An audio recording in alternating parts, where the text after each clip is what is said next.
آج میں نے ایک انتہائی حیرت انگیز واقعہ پڑھا۔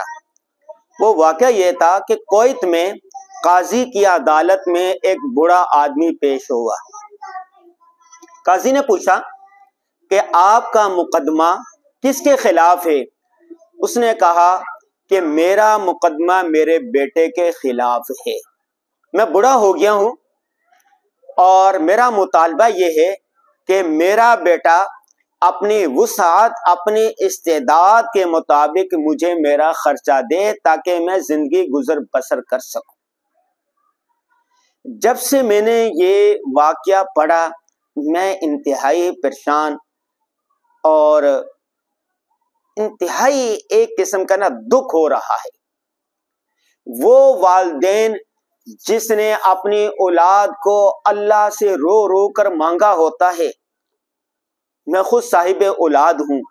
میری جب پہلی بیٹی ہوئی تو اللہ کا ہم نے اتنا شکریہ ادا کیا، مٹھائیاں بانٹی، ناز و نخرے سب بچوں کے اٹھائے، پھر اللہ سے مانگا یا اللہ نرینہ اولاد بھی دے۔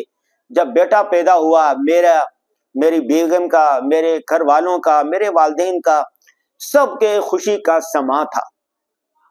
اس کی خوشی میں ہم نے مٹھائی بانٹی، جتنا کچھ ہو سکا دیا، شکرانہ کیا، نفل ادا کیے۔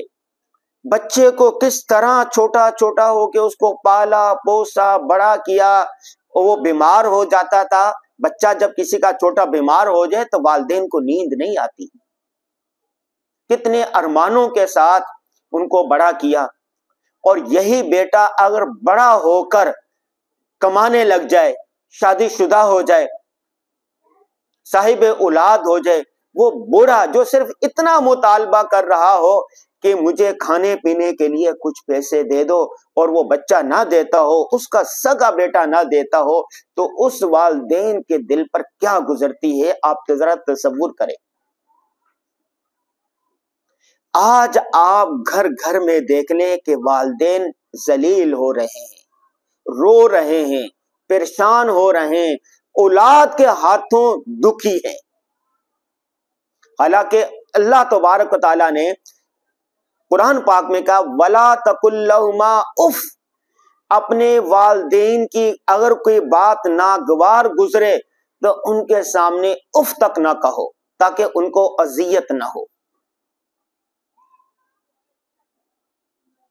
اور آج اللہ میں ایسے والدین کو بھی جانتا ہوں کہ جو روتے ہیں، آہیں بھرتے ہیں۔ ایسے والدین بھی ہیں جن کی اولادیں ان کو اولڈ ہوم میں چھوڑ آتی ہیں۔ پہلے ہم امریکہ، یورپ کے بارے میں سنتے تھے کہ وہاں پر بوڑھے والدین کو اولڈ ہوم میں چھوڑ دیتے ہیں، اور بچے اس کے جو ہوتے ہیں وہ ہفتے ماہانہ 2-3 مرتبہ جاتے ہیں۔ جو اتوار کی چھٹی ہوتی ہے یا عید کی چھٹی ہوتی ہے یا کوئی خوشی کا دن ہوتا، والدین کے پاس جاتے ہیں، مل کے آتے ہیں، باقی وہ اولڈ ہوم میں رہتے ہیں۔ اب کراچی، اسلام آباد، لاہور، پشاور جیسے بڑے علاقوں میں بھی اولڈ ہوم بن گئے۔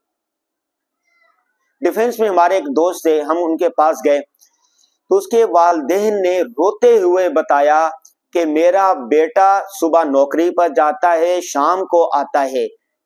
بیٹی تھی وہ شادی شدہ ہے، جب آتا ہے موبائل ہاتھ میں لے کر بیٹھا رہتا ہے، اور ہم میاں بیوی بوڑھے ہو چکے ہیں، ہم پکارتے رہتے ہیں، آواز دیتے رہتے ہیں۔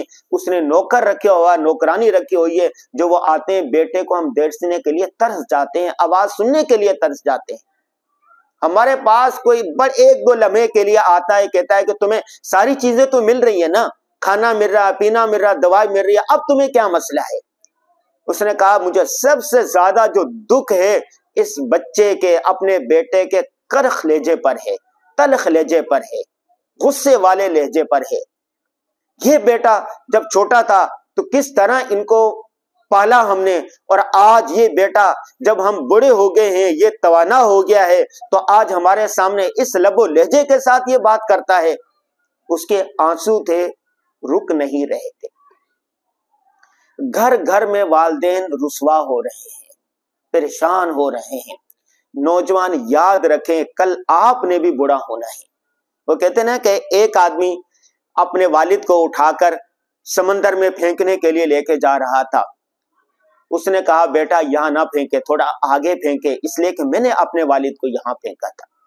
جیسے کرنی ویسے بھرنی، مکافات عمل ہے یہ دنیا میں۔ مکافات دو چیزیں ایسی ہیں جن کا جو بدلہ ہوتا ہے دنیا میں مل کے رہتا ہے۔ نمبر ایک ظلم، جو کسی پر ظلم کرتا ہے ظلم کا بدلہ اس کو یہیں پر مل کے رہتا ہے دنیا میں، اس لیے کسی کے ساتھ نا انصافی اور ظلم نہیں کرنا چاہیے۔ نمبر دو ماں باپ کی نافرمانی، اور ماں باپ کی نافرمانی کی ہوتی، ماں باپ کو تنگ کیا ہوتا ہے، اس کا بدلہ دنیا میں مل کے رہتا ہے۔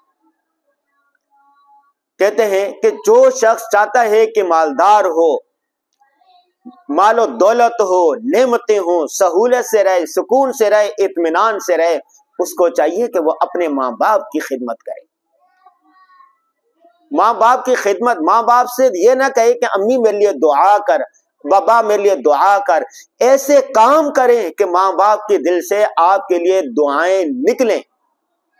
اگر کوئی چاہتا ہے کہ اسے علم و فضل ملے، ہنر ملے، اس سے چاہیے کہ اپنے استاد کی خدمت کرے۔ جو اپنے استاد کی خدمت کرتا ہے، استاد کا ادب کرتا ہے، استاد کا احترام کرتا ہے، اللہ تبارک و تعالیٰ اس پر علم کے دروازے کھول دیتے ہیں۔ علم دو قسم کا ہوتا ہے، ایک علم لدنی اور ایک ظاہری علم۔ علم لدنی وہ ہوتا ہے کہ اللہ تعالیٰ آپ کے دماغوں میں ڈال دیتا ہے، اللہ تعالیٰ غیب سے آپ کی مدد کرتے ہیں۔ اور بڑے افسوس کے ساتھ کہنا پڑتا ہے کہ استاد اور ماں باپ کی جتنی دین اسلام میں، مذہب اسلام میں اتنی عزت احترام ہے، آج پاکستان میں یہ دونوں نہیں ہو رہے۔ وہ واقعہ آپ کو یاد ہوگا، رسول اللہ صلی اللہ علیہ وسلم کے زمانے میں ایک نوجوان تھا، حالت نزاع طاری تھی اس پر، اس کی جان نہیں نکلی تھی، وہ انتہائی اذیت میں تھا۔ رسول اللہ صلی اللہ علیہ وسلم کو اطلاع دی گئی، رسول اللہ صلی اللہ علیہ وسلم آئے اور اس کی جان نہیں نکلی۔ فرمایا کہ اس کی ماں اس سے ناراض ہے، ان کو بلاؤ۔ ماں کو بلایا گیا، رسول اللہ صلی اللہ علیہ وسلم نے فرمایا کہ اس سے معاف کر دے۔ اس بڑھیا نے کہا کہ اس نے مجھے بہت ستایا ہے، بہت تکلیفیں دی ہیں، میں اس کو ہرگز معاف نہیں کروں گی۔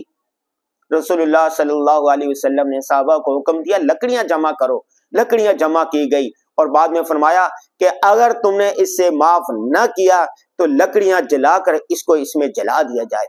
ماں آخر ماں تھی، ماں نے معاف کر دیا اور اس کی جان نکل گئی۔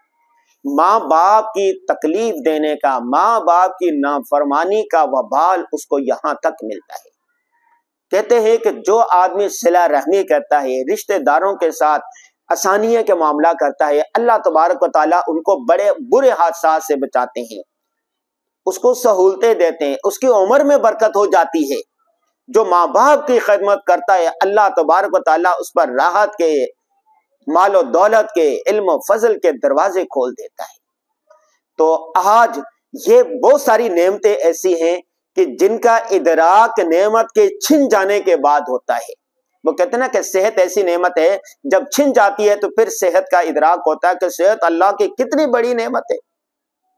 میرا حادثہ ہو گیا تھا، مجھے پتا ہے کہ اب مجھے پتا چلا کہ چلنا کتنی بڑی نعمت ہے۔ اللہ اکبر۔ والدین ایسی نعمت ہے، اس وقت پتا چلتا ہے جب والدین دنیا سے چلے جاتے ہیں۔ میں نے اپنی ماں باپ کی بہت خدمت کی، میرے ماں باپ ہمیشہ مجھ سے خوش تھے۔ میری خواہش ہوتی تھی گھر میں جو سب سے اچھی چیز ہوتی تھی سب سے پہلے ماں باپ کو ملتی تھی۔ سب سے اچھا کمرہ میرے ماں باپ کا تھا۔ میری امی مجھ سے ایک شکوہ کرتی تھی، ہمارے پاس تم کم بیٹھتے ہو، زیادہ بیٹھا کرو۔ میں کہتا تھا ماں دفتر کا کام ہے، کاروبار ہے، دوسرا کام ہے۔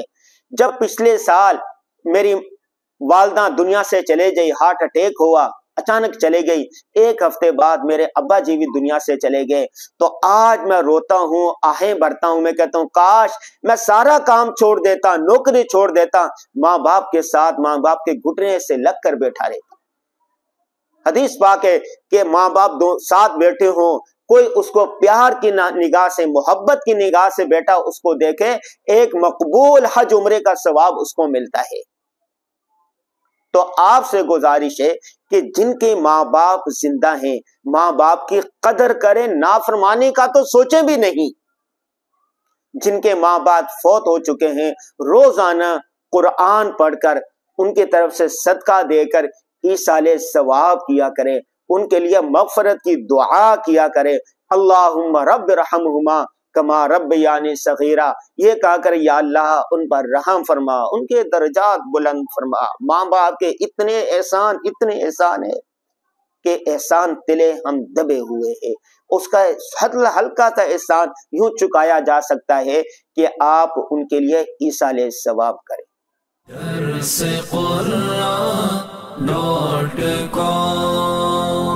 www.darsequran.com